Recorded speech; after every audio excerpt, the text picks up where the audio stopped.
오늘은 우리가 걸어야 할 길이라는 제목으로 말씀을 나누도록 하겠습니다. 스가랴 13장은 12장에 이어서 하나님의 경고가 계속해서 선포되고 있습니다. 스가랴 13장은 두 본문으로 나눠볼 수 있는데요, 이 안에 담겨있는 하나님의 뜻을 깨달아 알게 되는 시간이 되길 간절히 소망합니다. 먼저 1절부터 6절까지의 말씀을 보도록 할 텐데요, 이스라엘이라고 일컫는 하나님의 백성들이 모두 다 죄와 더러움이 가득한 상황이었다는 것을 우리는 생각해 볼 수가 있습니다. 그리고 말씀을 계속 읽어보면은 언제가 될지는 모르지만 그날에 하나님께서는 은혜를 베푸셔서 죄와 더러움을 씻는 셈을 여실이라는 것을 우리는 깨달을 수가 있습니다. 당시 백성들은 그날이 언제인지 알진 못했습니다. 그런데 오늘을 살아가는 우리는 이미 이스라엘 백성들이 간절히 기다리던 그날을 맞이했고 경험하며 살아가고 있습니다. 바로 하나님의 하나뿐인 아들 예수 그리스도께서 십자가에서 보혈의 피를 흘리셔서 우리를 정결케 하기 위해 이 땅에 구원자로서 오신 그 날이 백성들이 간절히 원했던 그날이었고 이미 우리에게 주어졌습니다. 하지만 완전한 그날은 아직 완성되지 않았습니다. 말씀을 보면은 그날이 오게 되면 이 땅에서 모든 우상의 이름과 거짓 선지자와 더러운 귀신들이 사라질 것이라고 하고 있습니다. 그런데 오늘을 살아가는 우리는 이러한 죄악들을 계속 마주하며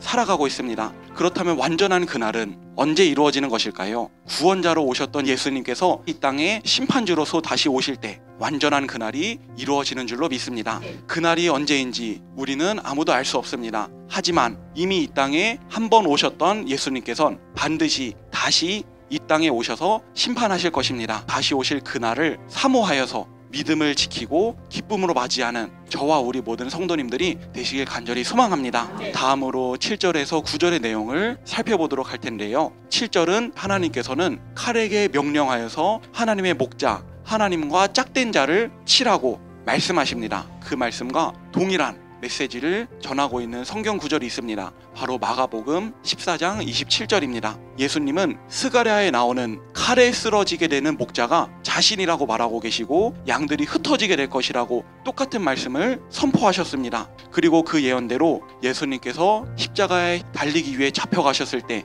예수님의 양들이었던 제자들은 모두 흩어지게 되었습니다. 그런데 스가랴 선지자는 그 이후에 어떻게 될지를 계속해서 말하고 있습니다. 목자가 쓰러지고 양들이 흩어지고 그 이후에 온 땅의 3분의 1은 멸망하고 남은 3분의 1마저도 불 가운데 연단될 것이라고 하며 결국 남게 되는 이들은 하나님께서 내 백성이라고 부르겠다고 하셨고 남은 이들도 나의 하나님이라고 부르게 될 것이라고 말씀하고 계십니다. 예수님 시대로 이 말씀을 적용해 본다면 목자가 칼에 쓰러지듯 결국 예수님께서도 십자가에서 죽게 되셨습니다. 양들인 제자들은 흩어졌습니다. 하지만 예수님께서는 부활하셨고 승천하셨으며 제자들은 성령을 받고 교회가 세워지게 되었습니다. 그런데 로마는 교회를 박해했고 많은 이들이 연단받았고 핍박받고 시험을 받게 되었습니다. 끝까지 믿음을 지키고 살아남았던 자들, 그들은 남은 자들이 되었습니다. 하나님께서는 이 남은 자들을 놓지 않으셨고 교회를 핍박하던 로마를 복음으로 변화시키게 되었습니다.